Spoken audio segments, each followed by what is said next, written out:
35 ball 52 run, सामना 32 ball 52 run, सामनावीर सुद्धा आणि सामना जिंकून सुद्धा दिला. ऑब्विसली हे एक नवलच आहे आणि ही गोष्ट आठवणीत राहणं साहजिकच आहे. माझ्यासाठी नवलच होतं, कारण ती जरा मोठी टुर्नामेंट होती. त्यावर धर्माचे जेवढे पण फॅन आहेत ना, ह्या गोष्टीवर कमेंट करा की धर्माने 7 शतकं मारलेत आणि 30 पेक्षा जास्त 50 मारल्यात. साधी सोपी गोष्ट नाही, आणि ती पण लेदर बॉल क्रिकेटमध्ये. लेदर बॉल क्रिकेटमध्ये आता तू थोडासा पॅटर्न झाला होतास, हुशार झाला होतास, तर आता ह्या कॉन्फिडन्स खाली तू कधी सरांकडून एखादा चान्स मागून घेतलास का? मी तर निकल स्पोर्ट इथे प्रॅक्टिस करत असताना माझ्या प्रॅक्टिस मॅच चांगल्या जात होत्या. हळूहळू सरांनी मला बॅटिंगवरती विश्वास दाखवला. तिथे जरा चांगल्या टुर्नामेंट केल्या. तिथे पण मी 150 मारले होते स्टार्टिंगला. मग त्याच्यानंतर एक बारामती येथे कारभारी प्रीमियर लीग लागली होती टुर्नामेंट KPL.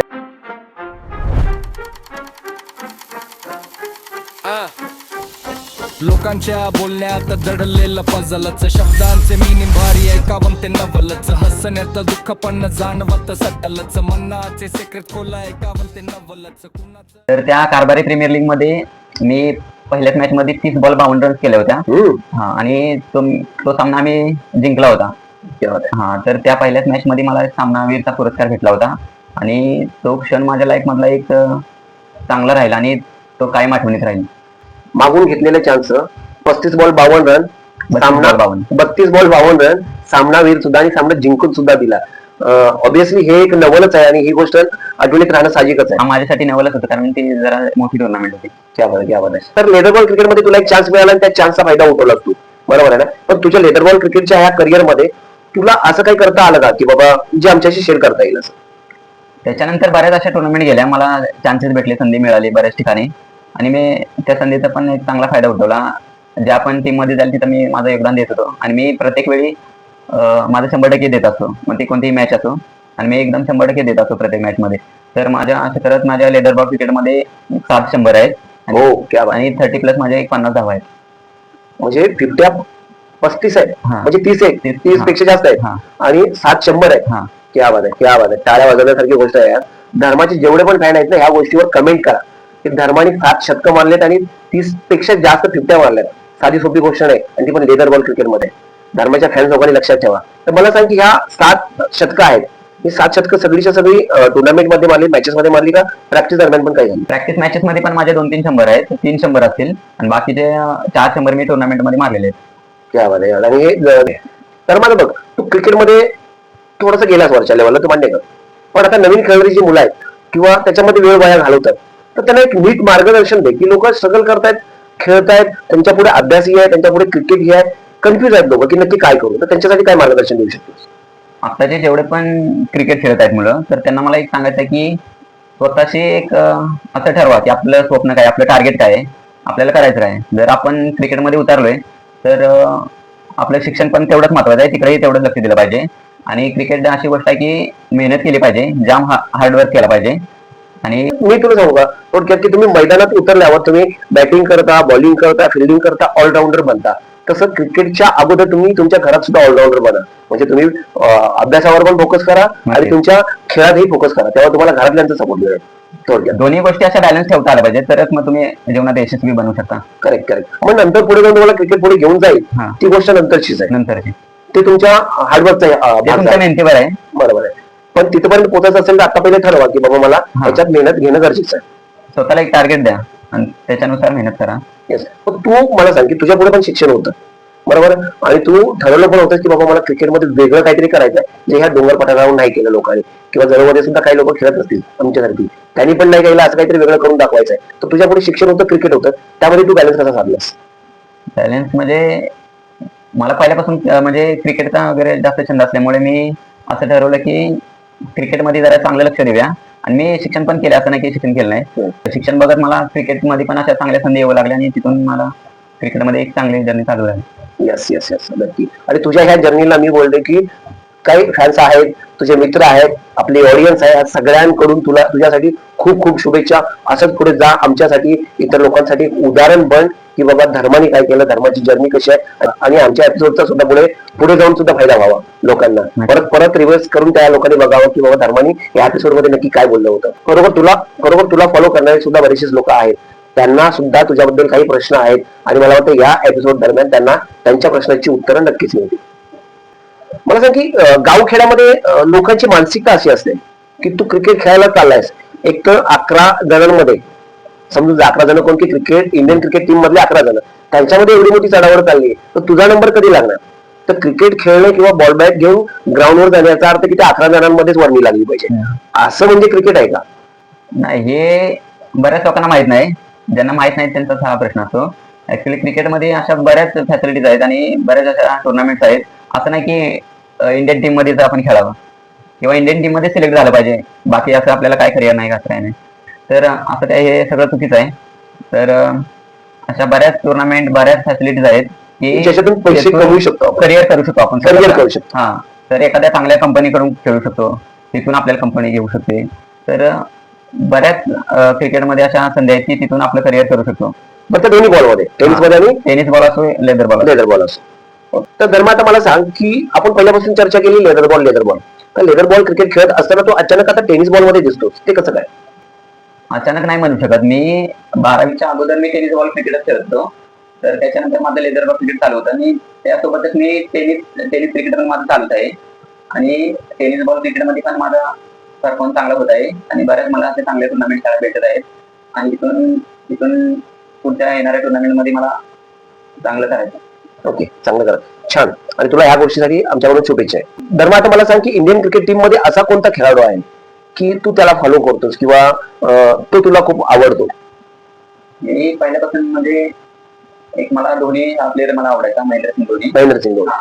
तर त्याचा हेलिकॉप्टर शॉट मला एक पहिल्यापासून आवडायचा आणि मी तो आता म्हणजे ट्राय करायचा होता प्रॅक्टिस मध्ये मारायचा वगैरे. तर मी आता टुर्नामेंट मध्ये बऱ्याच वेळा मारलेला आहे आणि त्याच्यानंतर मला विराट आणि रोहित शर्माची बॅटिंग खूप आवडते आणि ते मला आवडतं. मग मला सांग, हेलिकॉप्टर शॉटची जी गंमत आहे ना, मी तुला बऱ्याच वेळा बघितलं मारताना. म्हणजे मी जास्त वेळ तुझ्याशी नाही खेळलो, पण जेव्हा पण खेळलोय ना, तर तू हेलिकॉप्टर शॉट असा एवढा इझिली मारतो, त्यासाठी खूप प्रॅक्टिस करायला लागली असेल तुला. ते बघताना असं इझिली वाटतो तो शॉट, पण ज्याच्या मनगटात ताकद आहे तोच हा हेलिकॉप्टर शॉट मारू शकतो. बापरे. नाही, तुझ्या नक्कीच आहे, तुझ्याकडे ती कला पण आहे. पण असं बघतं ना की जेवढी स्ट्रगल बाकी लोक करतात किंवा ट्राय करतात, मी बघितलंय आणि करत पण असतील समजा लोक, तर त्यांच्यापेक्षा तुझं असं की मारला आणि पटकन गेला आणि तो कनेक्ट पण होतो. तर ह्याच्यासाठी प्रॅक्टिस आहे खूप किंवा केलंय? प्रॅक्टिस आहे, त्याच्यावर व्यायाम केला पाहिजे. आणि पण याच्यासाठी तू काही वेगळं प्रॅक्टिस केलेलं का? वेगळं प्रॅक्टिस म्हणजे मी नेट्स मध्ये तो आता वारंवार आता ते शॉट खेळायचो. त्याच्यानंतर मला एक सवय झाली, मी पहिला तर प्रत्येक बॉल हेलिकॉप्टर मारायचो, कुठे येऊ द्या बॉल. त्याच्यानंतर नाही, मी म्हणलं जर यॉर्कर बॉल आला, जर अवघड बॉल वाटत असेल यॉर्कर, तर तोच हेलिकॉप्टर मारायचा. आणि मी त्या बॉलवरती बऱ्याच वेळा आउट झालोय, पण मी प्रयत्न करायचो की आपल्याला हेलिकॉप्टर शॉट शिकायचं. आणि आता तू सक्सेस झालास की आता इझिली मारतोस? हा, इझिली म्हणजे मी प्रॅक्टिस करत होतो, त्याच्यामुळे मला आता इझी वाटतं आणि बऱ्याच वेळा आउट पण होतो. पण एक चांगला कनेक्ट झाला की मला सिक्स जात होत्या हेलिकॉप्टर शॉटला. ओके, फील भारी होतं. बरं, आता मला सांग की हे ठरतं कधी की नाही आता मला बॉल मारायचा आहे, तो हेलिकॉप्टर शॉट असणार आहे, हे कधी ठरतं? हे ठरतं का बॉल पडल्यावर तो खूप छोटा क्षण असतो तिथे डिसाईड करायचं असतं की हा हेलिकॉप्टर मारा? थोडासा वेळ असतो आणि बॉलच्या टप्प्यावर ठरवतो. बॉलच्या टप्प्यावर आपण म्हणजे ठरवलं पाहिजे आणि एक थोडासा वेळ भेटतो, त्यातच एक क्लिक करायला लागतं की हा हेलिकॉप्टर शॉट आपल्याला मारायचा आहे. शारीरिक तयारी काय करावी लागते त्यासाठी की बाबा मनगटाचा प्रॅक्टिस किंवा व्यायाम वगैरे असं काय? मनगट असेल तर व्यायाम आहे आणि मनगटात ताकद असेल तर हा हेलिकॉप्टर शॉट तुम्ही मारू शकता. आणि पहिली गोष्ट आपली नजर चांगली पाहिजे बॉलवरती. येस. तर तुम्ही नजर तुमची चांगली असते बॉलवरती, तर तुम्ही कोणताही बॉल तुम्ही कोणत्याही दिशेने मारू शकता. क्रिकेटमध्ये नजर चांगली असणं गरजेचं आहे. म्हणजे तुला म्हणायचं की चष्मा लागलेली लोक खेळू शकत नाहीत क्रिकेट चांगलं? खेळू शकता असं काय नाही असं. ओके, तर धर्मा, आता हे मुलांबद्दल झालं. मुलांबद्दल तुम्ही मुलं खेळता, आता मुलांबद्दल मेसेज पण दिला, पण अशा मुली पण आहेत किंवा मुली सुद्धा क्रिकेटर बनू शकतात आणि मुलींच्या क्रिकेटला सुद्धा आता चांगला स्कोप आहे, तर त्यांच्यासाठी काय मेसेज देशील? बघायला गेलं तर महिलांचं क्रिकेट पण एकदम उच्च लेवलला झालेलं आहे. बरोबर आहे. तर महिलांची पण इंटरनॅशनल लेवलला टीम आहेत, म्हणजे इंटरनॅशनल टीम आहेत. प्रत्येक देशाची एक महिलांची टीम आहे. बरोबर. तसं बघायला गेलं तर आपल्या भागामध्ये पण मुलींमध्ये टॅलेंट आहे क्रिकेटमध्ये. तर मुलींनीही बाहेर पडलं पाहिजे क्रिकेटमध्ये, तर त्याही क्रिकेटमध्ये करिअर करू शकतात. आणि धर्मा, म्हणूनच मी सुद्धा माझ्या मुलींना आतापासून थोडं क्रिकेटचं ज्ञान देतोय. जर पुढे जाऊन त्यांना इंटरेस्ट वाढलाच क्रिकेटमध्ये तर पुढे होऊ शकतं काय? नक्कीच तुम्ही क्रिकेटमध्ये त्यांना उतरवा आणि ह्यात तुम्ही कोणत्याही प्रकारची शंका घेऊ नका किंवा त्या डाऊट चिंता घेऊ नका. होईल का काय, त्यांच्यात जर त्यामध्ये टॅलेंट असेल तर नक्कीच ते करिअर करेल. तर धर्मा, तुझ्या लाईफ मध्ये आता सध्या काय चालू आहे? क्रिकेट सोडून किंवा अजून काय वेगळं करतोय? मी क्रिकेट असं बघत एक मुंबई ते नालासोपारा एक मी स्पोर्ट शॉप चालू केलाय, आता एक बिझनेस चालू केलाय आणि माझं एक आता चांगलं रुटीन चालू आहे आणि ते बघत बघत मी प्रॅक्टिस पण करत आहे आणि आता एक चांगलं रुटीन चालू आहे माझं. बरं मला मागे तू शॉप बद्दल उल्लेख केला तर मला थोडं शॉप बद्दल सांग की नक्की शॉप कोणत्या क्वालिटीचा आहे त्याच्यामध्ये काय काय अशा वस्तू ठेवल्यास तू. त्याच्यामध्ये सांगायला गेलं तर आपल्याला बॅट अवेलेबल आहेत सर्व प्रकारच्या, शूज आहेत, अप्पर आहे, लोअर आहे, टी शर्ट आहेत, टी शर्ट प्रिंट पण आपण सध्या करतो. टी शर्ट प्रिंट पण हा करतो. टी शर्ट प्रिंट करतो, त्याच्या आपण ऑर्डर आपल्याकडे भरपूर आहेत. आणि बाकी लेदर बॉल क्रिकेटचं ऑल मटेरियल आपण ठेवतो. धर्मेंद्रच्या शॉप मध्ये सगळ्या टाईपचं मटेरियल आहे, क्रिकेटचं आहे, कबड्डीचं आहे आणि बाकी सगळ्या स्पोर्टचं पण मिळेल तुम्हाला. टी शर्ट प्रिंट करून सुद्धा मिळेल. तर जेवढ्या लोकांना स्पोर्ट बद्दल जे पण मटेरियल पाहिजे असेल त्यांनी धर्मेंद्रशी संपर्क साधा, त्यांच्या शॉपला व्हिजिट द्या आणि तुम्ही आपल्या माणसाला सपोर्ट करू शकता. ओके. धर्मेंद्र, मला ज्यावेळेला गुरु इथे आला होता त्यावेळेला त्याने मला सांगितलं की सलग 3 मॅचेस मध्ये कमी बॉल मध्ये धर्मेंद्राने 50 पेक्षा जास्त रन केले आणि ती अख्खी टुर्नामेंट सिरीज फायनल जिंकून दिली. तर तो किस्सा कसा आहे तो जरा शेअर करू शकतोस का. किस्सा असा आहे की माझ्या टेनिस क्रिकेटमध्ये एक तो माझा आठवणीत राहिला क्षण आहे की मी लगातार 3 मॅच मध्ये 3 अर्धशतक केले आणि ते 3 सामने आम्ही वन साइड जिंकलेले पण आहेत आणि तो क्षण माझ्या ते एक चांगला राहील. आणि त्यावेळी मी 11 बॉल मध्ये 50 धावा केल्या होत्या पहिल्या मॅच मध्ये. पहिल्या मॅच मध्ये. दुसऱ्या मॅच मध्ये मी 13 बॉल 52 रन केल्या होत्या आणि तिसऱ्या मॅच मध्ये मी 19 बॉल 72 रन केल्या होत्या. अशा टोटल त्या टुर्नामेंट मध्ये मी 230 रन केले होते. क्या बात आहे. आणि त्या टुर्नामेंट मध्ये मला मॅन ऑफ द सिरीज भेटले होते. मला एक टीव्ही भेटला होता. एक मला पहिल्यांदाच मला एक लाईफ मध्ये असा एक चांगला क्षण वाटत होता की मला असा टीव्ही भेटला. मी खूप जाम खुश होतो. म्हणजे तुला तुझ्या कामगिरीबद्दल प्रेझेंट भेटलं होतं. तुला म्हणजे टीव्ही भेटला होता. हा टीव्ही आणि एक स्मार्ट वॉच भेटला आणि होता. स्मार्ट वॉच सुद्धा भेटलं होतं.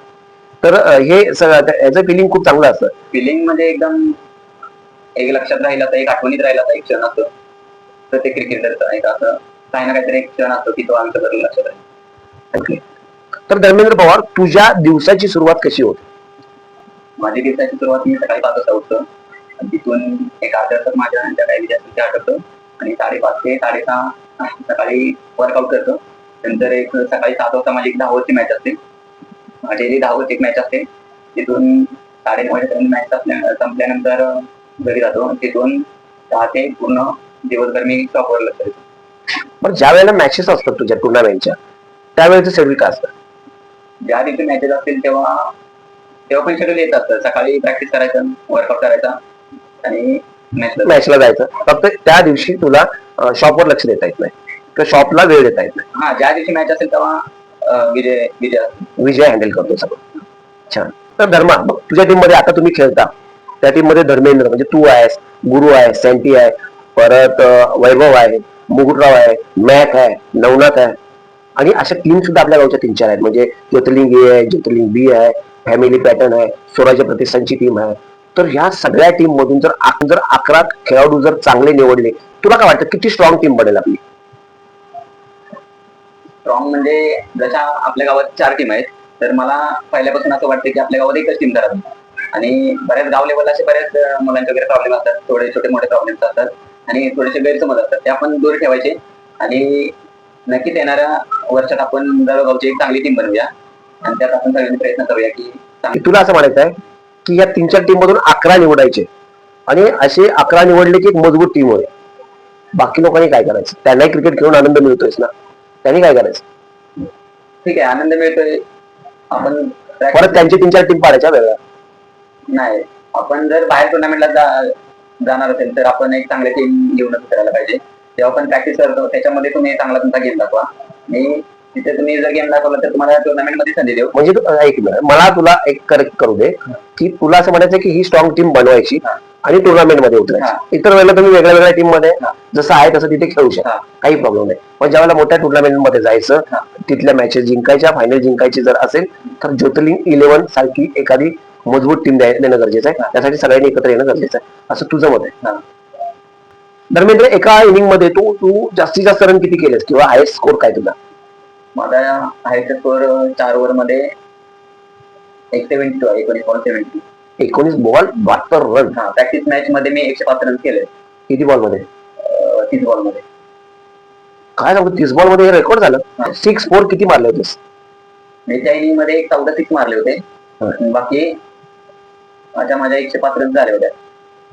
म्हणजे 30 बॉल मध्ये 105 रन निघाले. 30 बॉल 105 रन. वा, खूप छान. पण मला सांग की आता तुझ्या करिअर मध्ये एका ओव्हर मध्ये जास्तीत जास्त किती सिक्स मारलेस? मी एका ओव्हर मध्ये सलग 5 सिक्स मारले, पण नेक्स्ट ओव्हरचा एक बॉल धरून असेल सलग मी 6 सिक्स मारले. 6 सिक्स मारले म्हणजे सलग 6 सिक्स मारले. सलग 6 सिक्स पण मारले.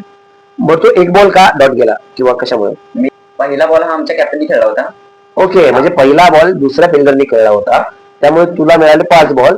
ते 5 बॉल पकडून दुसऱ्या ओव्हरचा एक बॉल पकडून तू सलग 6 सिक्स मारले होते. बरं, प्रीमियर लीग झाल्यानंतर एक पश्चिम महाराष्ट्राची एक टुर्नामेंट लागली. ती पण नवी मुंबईत येत होती. तर तिथे पण मी एक 11 बॉल 44 रन केले होत्या. आणि त्यानंतर माझी बॅटिंग सगळ्यांना आवडायला लागली. तर तिथून पुढे इथं बऱ्याच टुर्नामेंट खेळत गेलो. आणि येणाऱ्या काळामध्ये चांगल्या टुर्नामेंट्स मला खेळायला भेटतील एक अपेक्षा ठेवतो. नक्कीच तुला येणाऱ्या काळात चांगल्या टुर्नामेंट भेटतील आणि भेटो अशी आम्ही तुला शुभेच्छा देतो.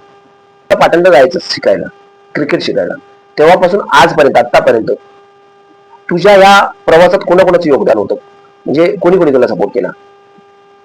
सपोर्ट म्हणायला गेलं तर निकम स्पोर्टचे ओनर संजय निकम सर हे मुंबईतच कार्यरत आहेत, मुंबई पोलीसमध्ये. बरोबर. अजून श्री देशमुख सर असतील, भोसले सर असतील, आकाश सर असतील. या कोचेस लोकांचा मला भरपूर सपोर्ट राहिला. आणि जे पण आता जे काय ते त्यांच्यामुळेच आहे. त्यांच्यामुळे मला बरेच काही शिकायला मिळाले. याही पुढे त्यांचा मला सपोर्ट राहील. नक्कीच तुला सपोर्ट करतील. तर धर्म, तू वेळ काढून इथे आलास, आज क्रिकेट खेळायला गेला होता, सकाळीपासून 2-3 मॅचेस खेळलास आणि ग्राउंडवरून सरळ इथे आलास. तर आता आपली इथे चर्चा झाली, थोडेफार प्रश्न उत्तर झाली. तर तुला इथे येऊन कसं वाटलं? सर्वप्रथम मी तुमच्या मनापासून धन्यवाद मानतो. तुम्ही इथे मला बोलवलं आणि संधी दिली, एक व्यासपीठ दिलं तुम्ही मला. आणि माझी पहिल्यापासून एक इच्छा होती की आपल्या भागातील कोणतरी पॉडकास्ट करणार हवं, आणि ते तुम्ही सुरू केलं. यापुढे तुम्ही असंच करत राहा. याचा सपोर्ट माझाही राहील. आणि बरेच खेळाडू तुमच्या चॅनल मध्ये येतील, तुम्हाला चांगला सपोर्ट करतील. आणि तुम्ही देखील या चॅनलला सबस्क्राईब करा, लाईक करा, शेअर करा आणि कमेंट करा आणि भरपूर प्रेम द्या. धन्यवाद. थँक्यू धर्मेंद्र, तू माझ्यासाठी एवढं बोललास आणि सपोर्टिव्ह बोललास, त्याबद्दल तुझे खूप खूप आभार. आणि मित्रांनो, खरोखरच लाईक करा, कमेंट करा, शेअर करा. धर्मेंद्राबद्दल तुमचे ज्या पण मत आहे, त्याच्या क्रिकेटबद्दल, त्याच्या खेळाबद्दल तुम्हाला काही सांगायचं असेल, काही प्रश्न विचारायचे असतील तर ते कमेंटमध्ये विचारू शकता. धर्मेंद्र नक्कीच त्याचे सुद्धा उत्तर देईल तुम्हाला. आणि भेटूया पुढच्या एपिसोडमध्ये. तोपर्यंत श्री स्वामी समर्थ. लोकांच्या बोलण्यात दडलेलं पझलच, शब्दांचे मिनिंग भारी ऐकावं ते नवलच, हसण्यातलं दुःख पण जाणवत सटलच, मनाचे सिक्रेट खोल ऐकावं ते नवलच, कुणाचं ड्रीम उंच, कुणाचा संघर्ष डबलच, प्ले मध्ये प्रत्येक रोल ट्रबलच, कान दे वाईब पकड हे लाईफ जमच, कथा जेव्हा उलगडते ऐकावं ते नवलच, ऐकावं ते नवलच.